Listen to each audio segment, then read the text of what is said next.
तो कल हम लोग देख रहे थे आयनिक बॉन्ड, है ना, आयनिक बंध, आयनिक बॉन्ड। इसी को याद रखना, आयनिक बॉन्ड को ही ना हम लोग इलेक्ट्रोवैलेंट बॉन्ड भी बोलते हैं, है ना। इसी को इलेक्ट्रोवैलेंट बॉन्ड या फिर विद्युत संयोजी बंध इसी को कहते हैं। इसे ही इलेक्ट्रोवैलेंट बॉन्ड भी बोलते हैं, अलग से ऐसा कोई बॉन्ड नहीं है, इसे इलेक्ट्रोवैलेंट बॉन्ड भी कहते हैं, यानी विद्युत संयोजी बंध। अब देखिए इसमें क्या होता है, ये इलेक्ट्रॉन के ट्रांसफर के कारण, किसके कारण, इलेक्ट्रॉन के ट्रांसफर के कारण बनता है। यानी कि इसमें क्या होता है ना, इसमें दो एटम के बीच में, आप लिख सकते हो ऐसे, इसमें दो एटम के बीच, दो परमाणुओं के बीच इलेक्ट्रॉन का स्थानांतरण होता है या फिर इलेक्ट्रॉन का ट्रांसफर होता है। तो मेरा दो सवाल है, पहला सवाल तो यह है कि आप ये बताओ कि इलेक्ट्रॉन के ऊपर आवेश का मान सबसे पहले किसने कैलकुलेट किया। भूल जाते हैं आप लोग, मेरा सवाल कंप्लीट होने उत्तर आना चाहिए। इलेक्ट्रॉन के ऊपर आवेश का मान किसने कैलकुलेट किया, पर रिवाइज नहीं करते हैं तो कहां से चले, कहां से याद रहेगा बताओ। R A Millikan, Robert Andrews Millikan कब किया, इन 1909, है ना। और दूसरा सवाल है एटम वर्ड किसने दिया, परमाणु मतलब नहीं, एटम सब किसने दिया, सब गोल है एकदम पूरा। एटम, एटम वर्ड डेमोक्रिटस ने दिया, किसने, डेमोक्रिटस ने, है ना। कोई नहीं, लिखा देंगे लास्ट में, लिखा देंगे सब एक जगह पे। चलो समझो, ये जो होता है ना, ये किसके किसके बीच बनता है, तो याद रखना, ये हमेशा, या हमेशा किसके किसके बीच बनेगा, ये हमेशा धातु तथा अधातु के बीच बनता है। इसको समझेंगे। इसमें याद रखिएगा, एक जो है, इसमें एक एटम इलेक्ट्रॉन क्या करेगा, लूज करेगा। इसमें एक एटम क्या करता है, इलेक्ट्रॉन छोड़ता है, तो अन्य एटम क्या करता है, इलेक्ट्रॉन प्राप्त करता है। जो इलेक्ट्रॉन छोड़ेगा वो क्या होगा, डोनर, जो इलेक्ट्रॉन एक्सेप्ट करेगा वो क्या होगा, एक्सेप्टर, है ना। अब इसका एग्जांपल समझते हैं, पहले आप इसे लिखिए, फिर देखते हैं इसका एग्जांपल, फिर देखेंगे इसका प्रॉपर्टीज। एग्जांपल से भी सवाल बनता है, प्रॉपर्टीज से भी सवाल बनता है, और साथ ही साथ ये सब जो है लिखा हुआ, यहां से भी आपका सवाल बनेगा कि मेटल और नॉन मेटल के बीच में कौन सा बॉन्ड होता है, इलेक्ट्रॉन के ट्रांसफर के कारण कौन सा बॉन्ड बनता है ना। लिख लिया सभी ने, कोई नहीं, लिख लो।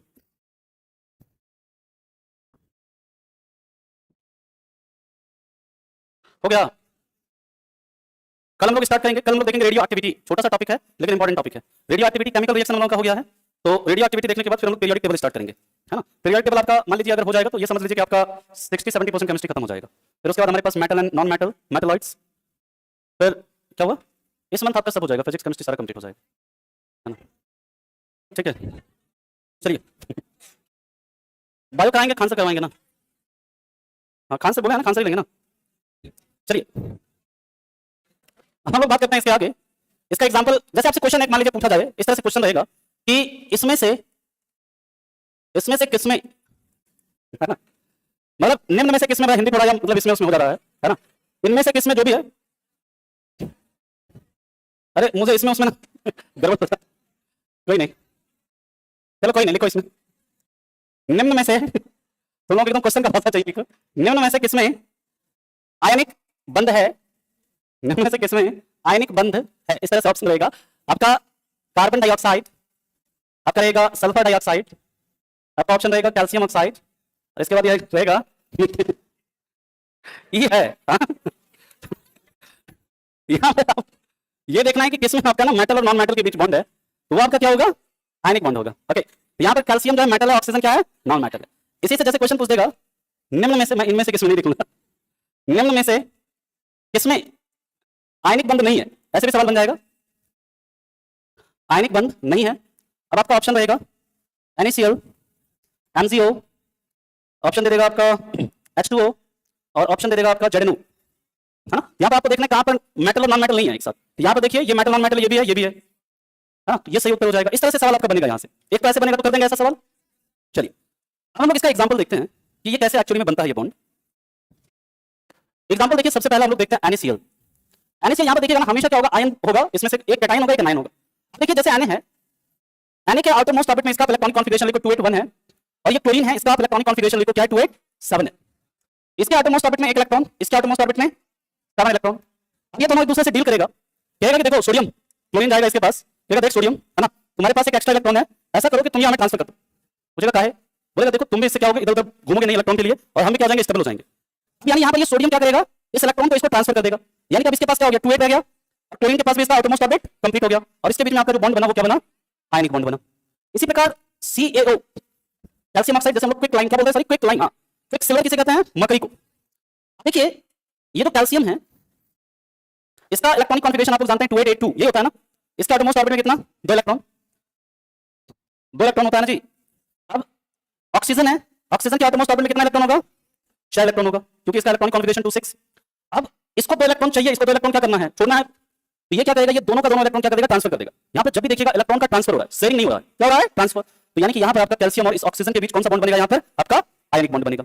इसके बाद और भी इसका एग्जांपल देख लेते हैं, ठीक है, लिखो इससे पहले। इसके बाद NaCl हो गया, CaO हो गया, MgO लिख सकते हैं, CaCl2 लिख सकते हैं, पोटेशियम क्लोराइड लिख सकते हैं, मैग्नीशियम क्लोराइड लिख सकते हैं, मैग्नीशियम ऑक्साइड लिख सकते हैं, कई सारे इसके एग्जांपल हैं। पहले आप इसे लिखिए, फिर इसका प्रॉपर्टीज देखेंगे, हो गया। चलिए अब इसका अगला एग्जांपल देखो, थर्ड KCl। तो ये वही पोटेशियम के पास कितना होता है, 2881, यही होता है ना, आउटरमोस्ट ऑर्बिट में एक इलेक्ट्रॉन, वही Cl है। इसके आउटरमोस्ट ऑर्बिट में कितना, 7 इलेक्ट्रॉन, तो एक इलेक्ट्रॉन ये क्या करेगा, ट्रांसफर। यहाँ पर आपका बन जाएगा KCl, इसमें आपका कैसा होगा, आयनिक बॉन्ड होगा। इसी तरह MgCl2, अब देखिए ये Mg है, इसके आउटरमोस्ट ऑर्बिट में कितना, 2 इलेक्ट्रॉन। अब ये इधर भी क्लोरीन, इधर भी क्लोरीन, अब ये एक इलेक्ट्रॉन इसे ट्रांसफर करेगा, एक इलेक्ट्रॉन इसे ट्रांसफर करेगा, यानी कि मैग्नीशियम क्लोराइड के बीच में कितना आयनिक बॉन्ड होगा, इसके बीच में भी। इसी प्रकार आप मैग्नीशियम ऑक्साइड कर सकते हैं, है ना। मैग्नीशियम ऑक्साइड की बात करें तो Mg, इसका आउटरमोस्ट ऑर्बिट में 2 इलेक्ट्रॉन और ऑक्सीजन के ये दोनों का दोनों इलेक्ट्रॉन क्या करेगा, ट्रांसफर, यानी कि इनमें भी कैसा हो जाएगा, आयनिक बॉन्ड हो जाएगा। आपको बस ये देखना है हमेशा, अगर मेटल और नॉन मेटल है तो उसमें कैसा बॉन्ड बनेगा, आयनिक बॉन्ड बनेगा, है ना। अब आयनिक बॉन्ड की हम लोग प्रॉपर्टीज देखते हैं, कि इसके क्या क्या प्रॉपर्टीज है, क्या क्या इसके गुण है, ठीक है, आगे चलें। चलो अब प्रॉपर्टीज ऑफ आयनिक बॉन्ड, यानी कि आयनिक बंध के गुण।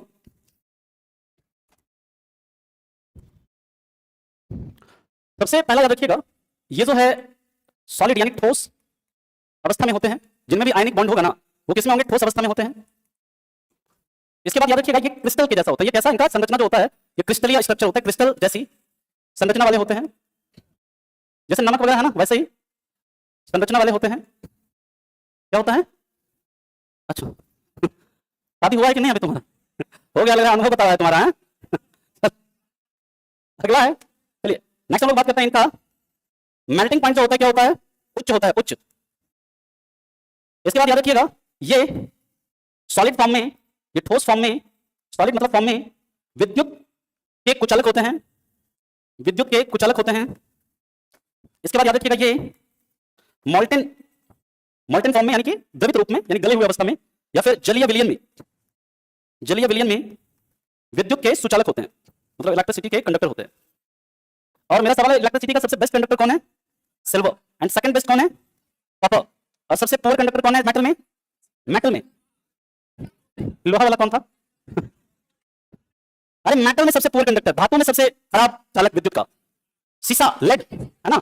इसके बाद याद रखना अगला पॉइंट, कि ये जल में घुलनशील होते हैं, मतलब जल या अकार्बनिक यौगिक लिख लीजिएगा, जल या अकार्बनिक यौगिक में, इनऑर्गेनिक कंपाउंड्स में, जल या अकार्बनिक यौगिक में घुलनशील होते हैं, यानी सॉल्युबल होते हैं। लेकिन याद रखिएगा, ये बहुत ही पॉइंट इंपॉर्टेंट है, ये ऑर्गेनिक कंपाउंड जैसे ये कार्बनिक यौगिक, जैसे ब्रैकेट में लिख लीजिएगा petrol, diesel, alcohol, petrol, diesel, alcohol में अघुलनशील होते हैं, है ना, अघुलनशील होते हैं। ये सारा प्रॉपर्टी जो है इंपॉर्टेंट है, और हर एक प्रॉपर्टी से आपके एग्जाम में सवाल पूछा जा सकता है। अब हम लोग बात करेंगे second type of bond, that is covalent bond.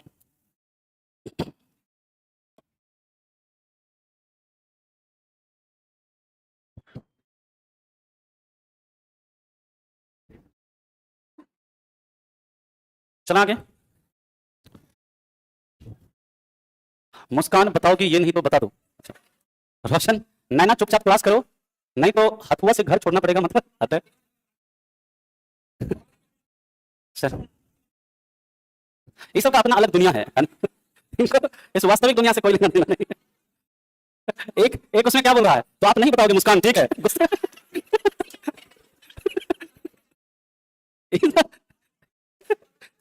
इन लोगों का अलग पंचायत चलता है ना। चलो नेक्स्ट है कोवैलेंट बॉन्ड, या जैसे हम कहते हैं सहसंयोजी बंध। सहसंयोजी बंध की बात करते हैं तो याद रखिएगा, यह इलेक्ट्रॉन के शेयरिंग से, शेयरिंग यानी साझा करने से बनता है, शेयरिंग से बनता है। It is form due to sharing of electron between two atoms, यानी कि इसमें दो परमाणुओं के बीच, इसमें दो परमाणु के बीच इलेक्ट्रॉन का शेयरिंग होता है। एंड ये हमेशा किसके किसके बीच बनेगा, तो याद रखिएगा ये हमेशा धातु तथा अधातु के बीच बनता है, यानी नॉन मेटल और नॉन मेटल के बीच बनता है। ठीक है, अब इसका एग्जांपल देखते हैं। अब इसका जो एग्जांपल है, जैसे पहला एग्जांपल मान लीजिए जैसे अमोनिया, समझने के लिए अमोनिया जैसे मतलब NH3, और अमोनिया किस विधि से बनता है, हैबल विधि। अमोनिया हमारे शरीर के अंदर सबसे विषैला पदार्थ है। अमोनिया के बारे में याद रखिएगा, रेफ्रिजरेटर में टेंपरेचर को मेंटेन करने के लिए अमोनिया का यूज होता है। एक होता है आंसू गैस, ये जो है ना आपका आंसू गैस में भी किसका, अमोनिया का यूज होता है। और सबसे अच्छा आंसू गैस कौन सा है, याद रखना क्लोरोपिक्रीन। क्या है, क्लोरोपिक्रीन। फॉर्मूला होता है इसका CCl3NO2, याद रखिएगा, ये फॉर्मूला भी आपसे पूछ सकते हैं। ये सबसे बेस्ट आंसू गैस है ना।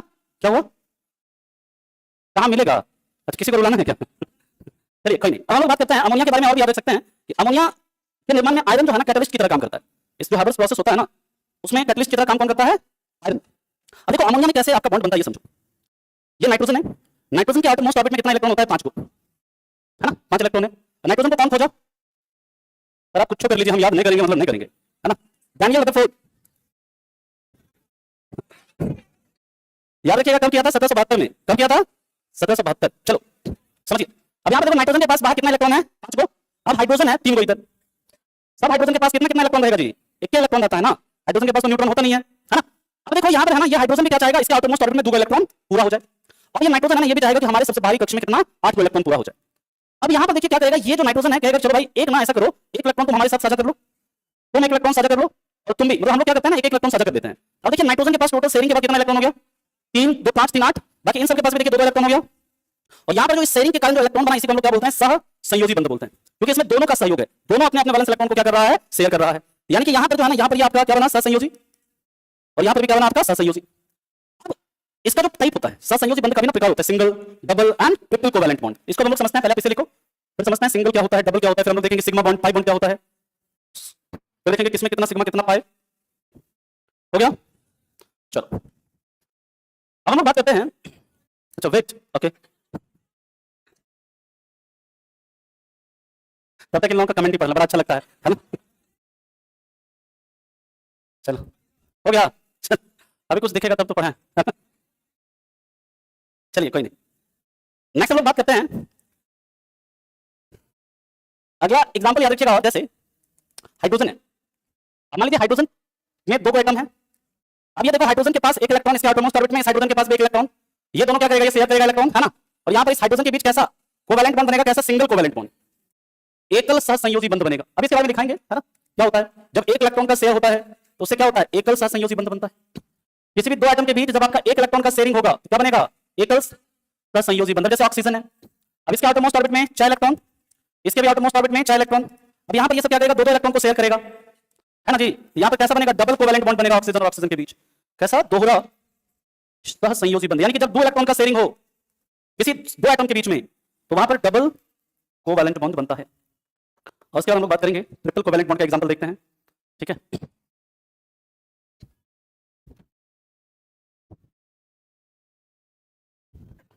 हो गया, कोई फ्रेंड बनेगा, अच्छा वाह, अरे गजब यहाँ देखो बहुत आदमी कहा है फ्रेंड बनने को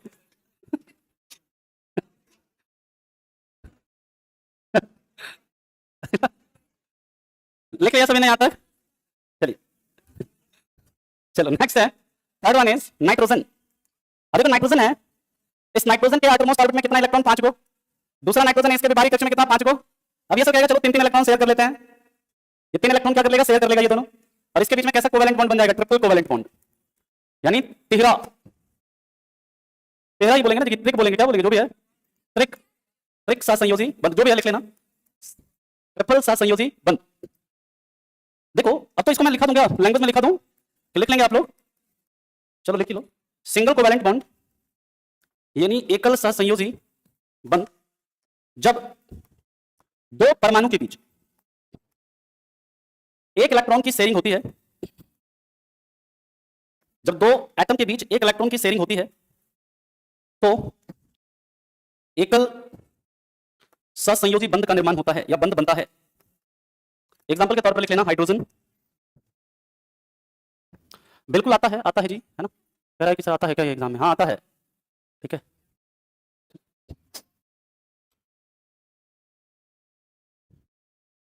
अभी कई सारे इसका एग्जांपल देखेंगे, तो बहुत बेसिक अभी बता रहा हूं आपको। अब इसका और भी कई सारे एग्जांपल देखेंगे, इसमें और भी लिखना है तो और भी लिख सकते हैं एग्जांपल में। हाइड्रोजन में होता है, बाकी फ्लोरीन है, क्लोरीन में भी होगा, क्लोरीन है, क्लोरीन में भी होगा, है ना। क्लोरीन भी क्या करेगा, एक एक, जैसे यहाँ पर मान लो 7 इलेक्ट्रॉन है, इस क्लोरीन के पास भी कितना 7 इलेक्ट्रॉन है, कहेगा चलो एक एक शेयर कर लेते हैं। क्लोरीन में भी सेम यही होगा। और क्लोरीन को कौन खोजा था, सिले, कौन खोजा था, सिले, ठीक है। अब हम लोग बात करते हैं इसके बाद, अच्छा ठीक है।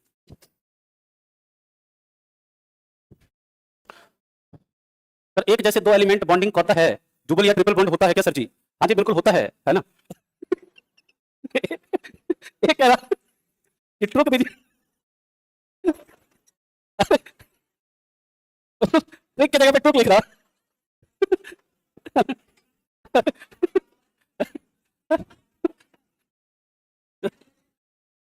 आगे चलते हैं हम लोग, चलो नेक्स्ट है डबल कोवैलेंट बॉन्ड, यानी दोहरा सहसंयोजी बंध।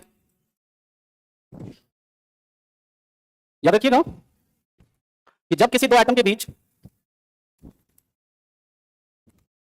दो इलेक्ट्रॉन की शेयरिंग हो, यानी दो इलेक्ट्रॉन साझा हो, तो दोहरा, अच्छा दोहरी, ठीक है, माफी चाहते हैं, है ना, दोहरी सहसंयोजी बंध बनता है। ये मेरा स्पेलिंग पुलिंग पर गड़बड़ है तो जहां पे दोहरा दोहरी हो ये सब ठीक कर लेना, है ना, ठीक है। अब कर लीजिएगा जो भी है। हालांकि 10वां में मेरा तो हिंदी बहुत अच्छा था, है ना, ऐसा नहीं है। 10वां और 12वां में मेरा भी 100 में 95 नंबर आया है ना? लेकिन उसके बाद ये स्थिति है ना? चलिए कोई नहीं। अब हम लोग समझते हैं, एग्जाम्पल समझो। एग्जाम्पल में याद रखिएगा ऑक्सीजन, सल्फर, है ना, इन सब में जो होता है आपका कैसा होगा, ठीक है, डबल कोवैलेंट बॉन्ड होगा।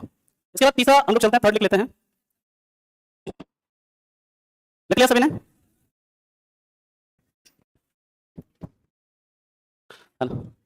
चलिए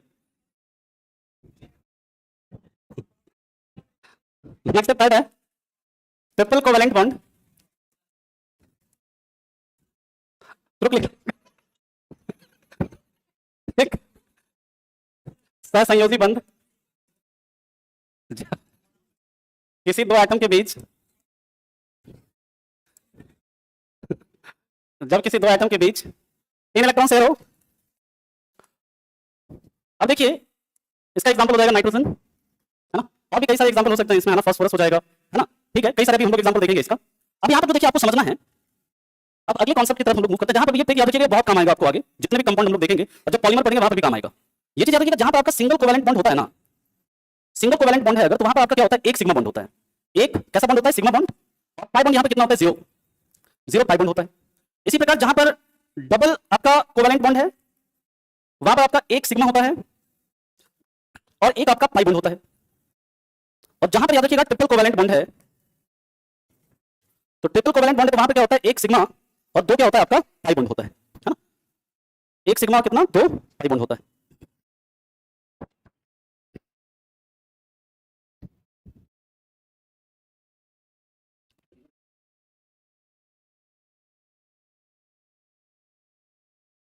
हो गया।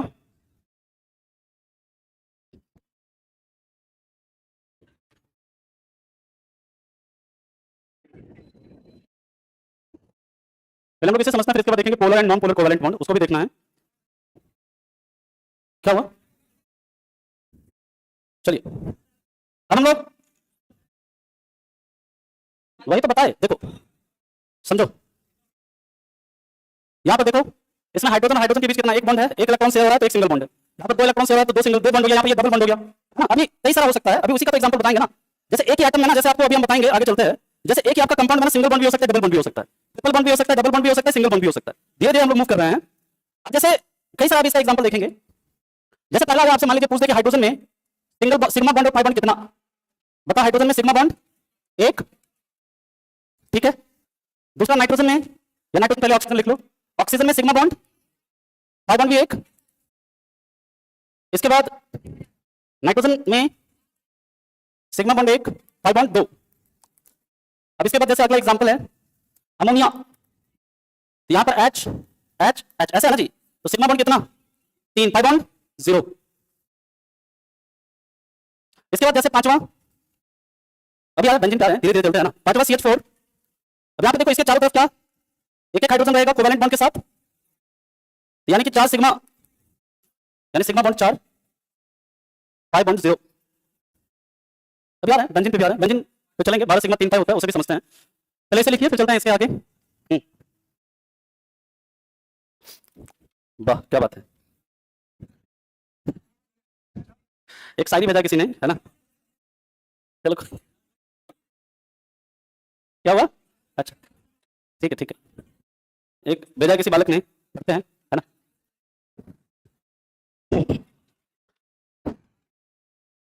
चलो इंसाफ करो सभी लोग, जिसने लिखा है उसके लिए। अरे बस हो गया इश्क वो नहीं, सुनिए ध्यान से, इश्क वो नहीं जो लफ्जों में, है ना? चलो, इश्क वो नहीं जो लफ्जों में बयां हो जाए, इश्क वो है जो खामोशी में पहचान हो जाए। ये जो भी लिखा लगा, सारे में पहचान बढ़ाता है, क्या देखते हो? और देखो आगे का लाइन, एक नजर में जो दिल को सुकून दे जाए, वही इश्क है जो रूह तक बस जाए। अब हमारी तरफ से भी एक सुन लो, है ना? ये आप लोगों के लिए है, और इसको पढ़ाई से रिलेट करिएगा, किसी और चीज से नहीं, है ना? मतलब ध्यान से सुनो। उलझ कर तेरी जुल्फों में मैं यूं आबाद हो जाऊं, ये किताब के पन्ने से रिलेटेड है, कि और जुल्फ समझ लेना तुम लोग। उलझ कर तेरी जुल्फों में मैं यूं आबाद हो जाऊं, कि जैसे लखनऊ का मैं अमीनाबाद हो जाऊं। यूं जमुना की तरह तन्हा निहारूं ताज को कब तक, यूं जमुना की तरह तन्हा निहारूं ताज को कब तक, कोई गंगा मिले तो मैं इलाहाबाद हो जाऊं, कोई गंगा मिले तो मैं इलाहाबाद हो जाऊं, है ना? तुम लोग भी बहुत जाता है घाट पे घूमने के लिए, इलाहाबाद होने के लिए।